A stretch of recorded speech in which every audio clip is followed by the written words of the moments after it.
I hope कि आप सारे बच्चे अच्छे होंगे। हम आज के इस वीडियो में हम प्रोनाउन टॉपिक को कंटिन्यू करने जा रहे हैं। लास्ट हमने प्रोनाउन के टॉपिक में बच्चों हमने आपको पर्सनल प्रोनाउन के बारे में डिस्कस किया था। आज उसी को हम आगे बढ़ाएंगे।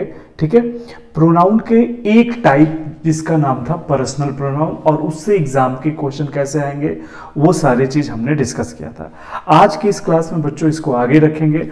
आज हम आपको पढ़ाने वाले हैं एक नए प्रोनाउन जिसे आप टाइप नंबर 2 बोल सकते हैं। आज हम डिस्कस करने वाले हैं, इसका नाम हम रखेंगे बच्चों रेसिप्रोकल प्रोनाउन। यह एक छोटा प्रोनाउन है बट आपके एग्जाम के पॉइंट ऑफ व्यू से यह काफी इंपॉर्टेंट होगा बच्चों। ठीक है, आज का हमारा प्रोनाउन का नाम है रेसिप्रोकल प्रोनाउन। देखो बच्चों, दो वर्ड को आप रेसिप्रोकल प्रोनाउन कह सकते हो। एक वर्ड होता है आपका ईच अदर और दूसरा जो वर्ड्स होता है उसको बच्चों हम बोलते हैं वन अनदर। इस दो प्रोनाउन को रेसिप्रोकल प्रोनाउन कहा जाता है। अब बच्चों याद रखना, इस पर दो तरह के क्वेश्चंस बनते हैं। कभी भी चाहे आप एसएससी का एग्जाम दीजिए, बैंक दीजिए, सीडीएस दीजिए, एनडीए दीजिए, एफ का दीजिए, कोई भी एग्जाम दीजिए तो दो क्वेश्चन इस पर आता है। देखिए, पहला क्वेश्चन क्या है, अगर हम फर्स्ट क्वेश्चन के बारे में बात करें, देखो बच्चों, ये जो रेसिप्रोकल प्रोनाउन होता है ये हमेशा रेफर्स करता है या डिनोट करता है सब्जेक्ट को। ये सब्जेक्ट के लिए यूज होते हैं। अब अगर मैं हिंदी में बात करूं तो ईच अदर और वन अनदर को एक ही हिंदी वर्ड से हम डिनोट करते हैं और इसका हिंदी होता है एक दूसरा। अगर पेपर में आपको ईच अदर लगाना हो तो हमेशा याद रखिएगा ईच अदर हमेशा दो सब्जेक्ट के लिए यूज होता है। इसका यूज किया जाता है फॉर टू सब्जेक्ट्स के लिए। अब अगर बच्चों मैं एग्जाम्पल की बात करूं तो एग्जाम्पल में हम इसको यहां पे क्या लिख सकते हैं, जैसे मैं यहां पे लिखा मोहन एंड सोहन, मैंने ऐसे लिख दिया मोहन एंड सोहन हेल्प। अब यहां पे बच्चों हमने लिखा ईच अदर। मैंने यहां पे क्या लिखा, Mohan and Sohan help each other. Mohan और सोहन एक दूसरे की मदद करते हैं और यहां पे बच्चों ये दो हैं इसलिए हमने ईच अदर का प्रयोग करा है। जबकि सेकेंड पार्ट जो होता है जिसे हम लोग बोलते हैं वन अनदर, अगर मैं वन अनदर की बात करूं तो वन अनदर का यूज होता है फॉर मोर देन टू। आप इसका यूज करेंगे मोर देन टू के कंडीशन में। अगर एग्जांपल में बच्चों इसी को लिखना है तो हमने जैसे यहां पे लिख दिया मोहन, फिर हमने लिखा सोहन और फिर हमने यहां पे लिखा राधा। अब जैसे ही बच्चों ये दो से ज्यादा हुए तो यहां पे अब आप लिखेंगे हेल्प और यहां पे हो जाएगा आपका वन अनदर। एग्जाम के जो क्वेश्चंस आता है बच्चों इसी से आता है, जहां पे हमें ईच अदर की जरूरत होती है वहां पे वन अनदर दे देगा और जहां पे हमें वन अनदर की जरूरत है वहां पे बच्चों ईच अदर का प्रयोग कर दिया जाएगा। अब आपको कुछ अच्छी चीज अगर मैं बताऊं, दूसरा जो इसका क्वेश्चन आता है इसको आप स्टार कर लेना। देखो बच्चों, जैसे ये पेन है, अगर मुझे बोलना है ये मेरा पेन है तो I will say this is my pen.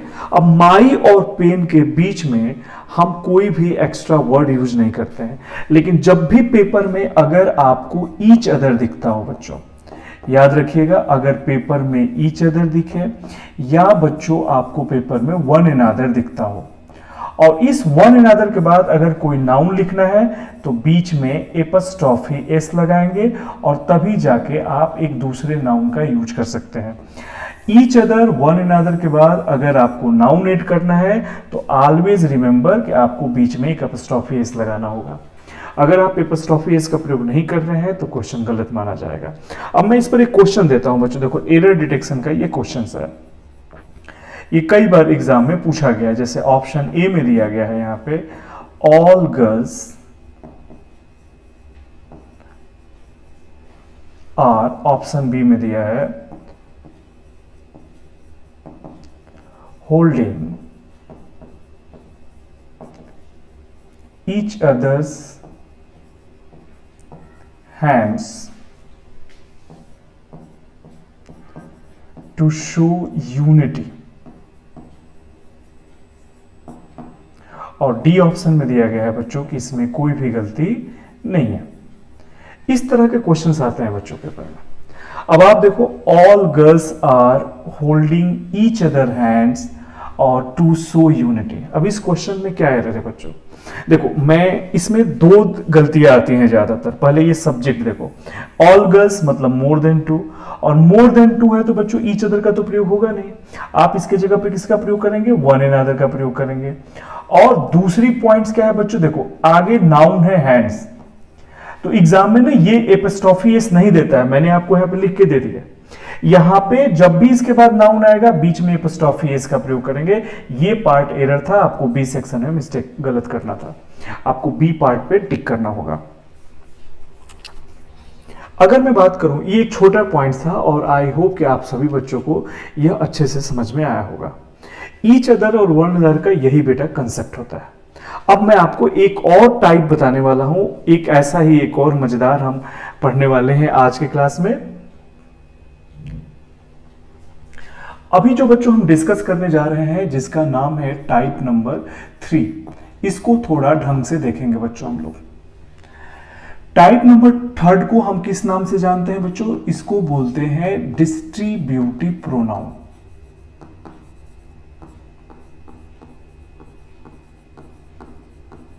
We are discussing here distributive pronoun, आज का इंपॉर्टेंट टाइप। ठीक है, तो डिस्ट्रीब्यूटिव प्रोनाउन के बारे में भी बच्चों मैं बता दूं, मेनली जो है आप दो वर्ड को रख सकते हो डिस्ट्रीब्यूटिव प्रोनाउन में। एक ईच को रख सकते हो, एक एवरी को रख सकते हो। मेनली ये दो वर्ड हैं जो डिस्ट्रीब्यूटिव प्रोनाउन के नाम से जाने जाएंगे। इसके अलावा इसमें आप आइदर को रख सकते हैं, आप इसमें नाइदर को रख सकते हैं, आप इसमें एनी को रख सकते हैं, नन को भी रख सकते हैं। मैं रूल्स में बाकी वर्ड्स को भी पुट कर दूंगा। अब देखो बेटा, इस पर भी दो क्वेश्चन आते हैं। पहला देखो, इसमें जो पहला क्वेश्चन बनता है वो बनता है बेटा नाउन से। पेपर में कभी भी अगर आपको ईच और एवरी दिखे तो बच्चों देखो, एक्चुअल में ना यह है तो प्रोनाउन, लेकिन सेंटेंस में एडजेक्टिव का भी काम करता है। और जब यह सेंटेंस में एडजेक्टिव का काम करेगा तो नो डाउट कोई भी प्रोनाउन अगर सेंटेंस में एडजेक्टिव का काम करता है तो उसके बाद तुरंत नाउन आता है। तो वैसे ही ईच एवरी के साथ अगर नाउन का यूज करना हो तो बच्चों हमेशा याद रखना, इसके बाद हमेशा हम लिखते हैं सिंगुलर नाउन का प्रयोग करेंगे, और इसके साथ अगर हमें वर्ब यूज करना हो तो इसके साथ हम सिंगुलर वर्ब का भी प्रयोग करेंगे। ये ध्यान में रखना है आपको। अब जैसे बच्चों मुझे एग्जांपल्स में आपको समझाना है, तो अगर मैंने यहां पे ऐसे लिख दिया ईच स्टूडेंट या ईच बॉय, आप कभी बॉयज नहीं करोगे, और सिंगुलर वर्ब हम लिखेंगे हैज अ बुक। यहां पे आपको पेपर में बच्चों हैव लिख के देगा या इसमें बॉयज लिख के देगा, ये गलत होगा। अगर मैं इसको ऐसे लिख दूं एवरी स्टूडेंट, क्या लिख दिया बच्चों हमने यहां पे? Every student. आपने बच्चों भूल के यहां पे स्टूडेंट्स नहीं करेंगे। और उसके बाद हमने लिखा यहां पे was present in my class. Exam में बच्चों जब इसका क्वेश्चन आपको दिखेगा तो इससे भी क्वेश्चन दिखेगा बच्चों। ये यहां पे पेपर में वर्ड देगा जो कि गलत होगा। सिंगुलर नाउन सिंगुलर वर्ब का प्रयोग किया जाता है। अब मैं थोड़ा सा इसमें और एक पॉइंट ऐड करना चाहूंगा। देखो बच्चों, जब भी एग्जाम में आप ईच एवरी का क्वेश्चंस देखिएगा तो एक तो नाउन और वर्ब का क्वेश्चन आता ही है। देखो बेटा, जब भी हम दो नाउन को एंड से जोड़ते हैं तो जनरली वो प्लूरल हो जाता है और उसके साथ हम प्लूरल वर्ब का प्रयोग करते हैं। लेकिन अगर पेपर में आपको ईच एवरी से जुड़ा हुआ नाउन दिखे, इसको स्टार करके लिख लीजिएगा। अगर पेपर में ऐसा एग्जाम्पल दिखता हो, ईच जैसे मैंने लिखा each boy and every girl, अब आप एक आम स्टूडेंट क्या सोचेगा कि एंड से जुड़े हुए दो नाउन है, और ऑप्शन में मान लीजिए यहां पे बच्चों दे दिया जाए कि वॉज और वर में से आपको पुट करना हो, और मैंने लिख दिया यहां पे आगे कि प्रेजेंट देयर,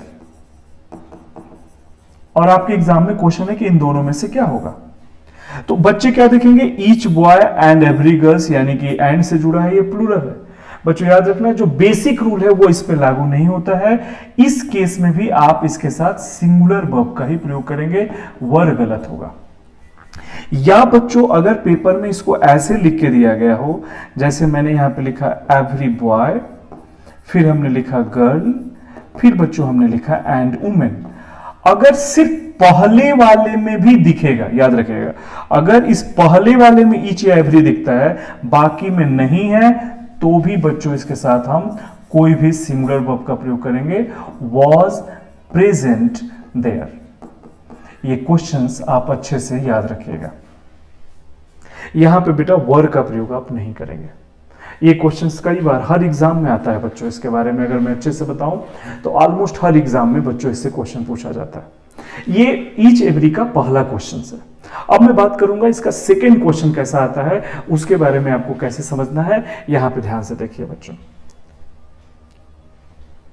अब मैं इसके सेकेंड क्वेश्चन की बात करूं तो सेकेंड क्वेश्चन बच्चों स्ट्रक्चर बेस्ड होता है।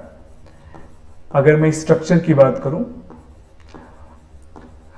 मैं आपको जब स्टार्टिंग किया था तो ईच एवरी के साथ साथ मैंने आपको यह भी बताया था कि बच्चों इसके साथ और भी वर्ड्स हैं जो यूज किए जाते हैं। आइए उनके बारे में हम देखते हैं। हम ईच एवरी के साथ साथ बाकी जो डिस्ट्रीब्यूटिव प्रोनाउन है उनको भी रखते हैं इसमें। बच्चों मैंने यहाँ पे लिखा है ईच, दूसरा हमने लिखा है यहाँ पे एवरी, तीसरा वर्ड हमने इसमें आइदर रख देना है। आइदर के साथ बच्चों आप इसमें नाइदर का प्रयोग कर सकते हैं, एनी का भी प्रयोग कर सकते हैं और नन का भी प्रयोग कर सकते हैं। ये टोटल 6 वर्ड के लिए रूल अप्लाई होगा। देखो बच्चों, each every either neither any none, अगर आपको पेपर में ये वर्ड दिखते हैं और बच्चों यहां पे ना प्लस का साइन हो और फिर यहां पे ऑफ जुड़ा हो, मतलब इन वर्ड के ठीक बाद अगर आपको ऑफ दिखता हो, अगर ये ऑफ नहीं है तो आपको सिंगुलर नाउन का प्रयोग करना है। लेकिन बच्चों अगर ऑफ दिखा तो याद रखना यहां पे जो नाउन यूज होगा वो होगा प्लूरल नाउन। और बच्चों ये प्लूरल नाउन होगा या प्लूरल प्रोनाउन होगा, याद रखिए दोनों में से आप किसी का भी यूज कर सकते हैं। अब बारी आती है कि सर इसके बाद वर्ब का यूज करना है। वर्ब क्या होगा, जब ऑफ नहीं था तो सिंगुलर नाउन सिंगुलर वर्ब का यूज हो रहा था, लेकिन जैसे ही बेटा प्लूरल नाउन हुआ, प्लूरल प्रोनाउन हुआ, तो बच्चों के दिमाग में आता है कि अब तो हम प्लूरल वर्ब का प्रयोग करेंगे। गलत हो जाता है बच्चों। किसी भी केस में इनके बाद वर्ब जो होता है वो हमेशा सिंगुलर वर्ब ही होता है बच्चों, ये ध्यान में रखना। आप इसके साथ यहां पे प्लूरल वर्ब का प्रयोग नहीं करेंगे। ये लाइन आपको बच्चों अच्छे से याद रखना होगा। इसको अब आपको मैं एक छोटे सा एग्जांपल से समझाता हूं। देखो बच्चों, अगर मैं एग्जाम्पल की बात करूं, इस तरह का सेंटेंस पेपर में दिखे आपको, जैसे बच्चों मैंने लिखा है यहां पे ईच ऑफ देम, ये लाइन देखो बच्चों, each of them were doing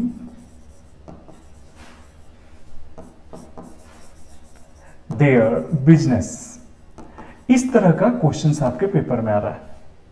each of them were doing their business. अगर आपको ये स्ट्रक्चर समझ में आया, अगर ये स्ट्रक्चर समझ में आया तो आपको पता है बच्चों कि ईच के बाद प्लूरल नाउन या प्रोनाउन आता है, बिल्कुल सही है, लेकिन वर्ब हमेशा क्या लगता है, सिंगुलर वर्ब। तो जहां वर है, अब वर का सिंगुलर क्या हो जाएगा बच्चों, वाज हो जाएगा।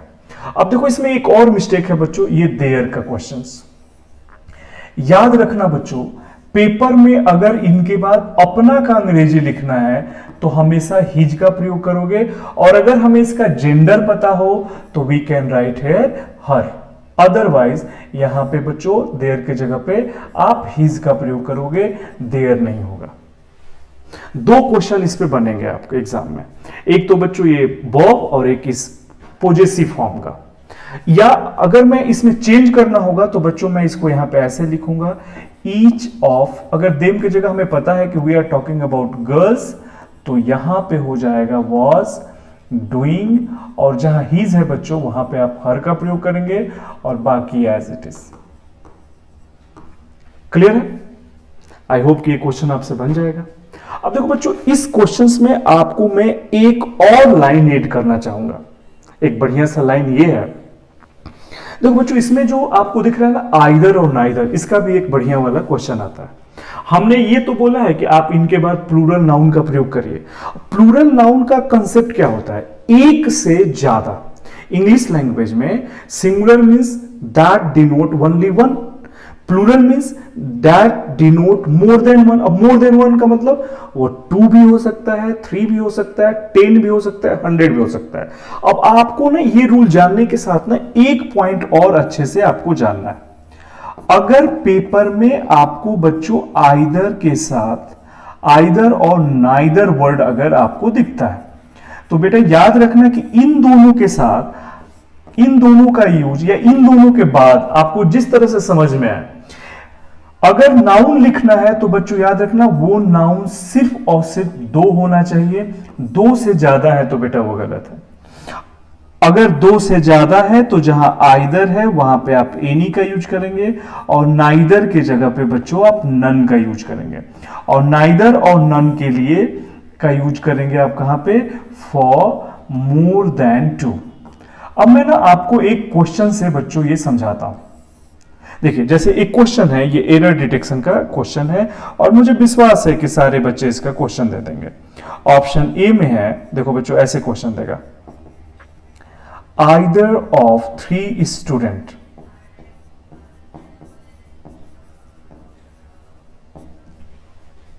फिर यहां पे क्वेश्चन है ऑप्शन बी में हैज बीन सेलेक्टेड फॉर, और बच्चों यहां पे सी ऑप्शन में है दिस पोस्ट, और डी ऑप्शन में है बच्चों कि इसमें कोई भी गलती नहीं है। अब मैं आंसर का वेट कर रहा हूं कि कौन से आंसर आपका सही, आपको क्या लग रहा है किस पार्ट में एरर है, ये आपको बताना है। बहुत अच्छा बच्चों, देखो अभी जस्ट चूंकि आपने पढ़ा इसलिए आपको आंसर पता है कि यहां पे रूल, अगर ये आप रूल जानते हैं कि आइदर है, आइदर के साथ ऑफ का प्रयोग किया गया है। देखिए आइदर के साथ ऑफ का यूज किया गया है, प्लूरल नाउन है। अब प्लूरल का इंग्लिश लैंग्वेज में प्लूरल का मतलब क्या? एक से ज्यादा, कितना भी।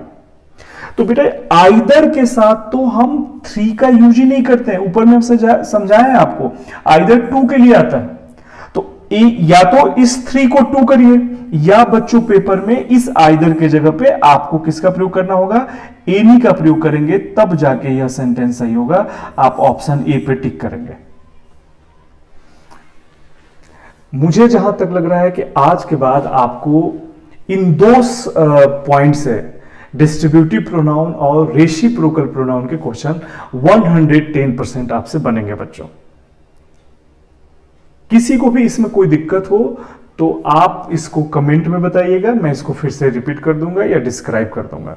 आप एसएससी का, बैंक का प्रीवियस ईयर पेपर उठाइएगा, आपको इन दोनों में से क्वेश्चंस जरूर मिलेगा। इसके बाद जो अगला टॉपिक मैं आपको प्रोनाउन का कराने वाला हूं बच्चों, द मोस्ट इंपॉर्टेंट पार्ट वो है रिफ्लेक्सिव प्रोनाउन और रिलेटिव प्रोनाउन। 2 प्रोनाउन हम अगले क्लास में आपको समझाएंगे और आई होप कि आप मेरे वीडियोस, आप मेरे क्लास से कुछ सीख रहे हैं और हम कंटिन्यू इसी तरह से पढ़ते रहेंगे।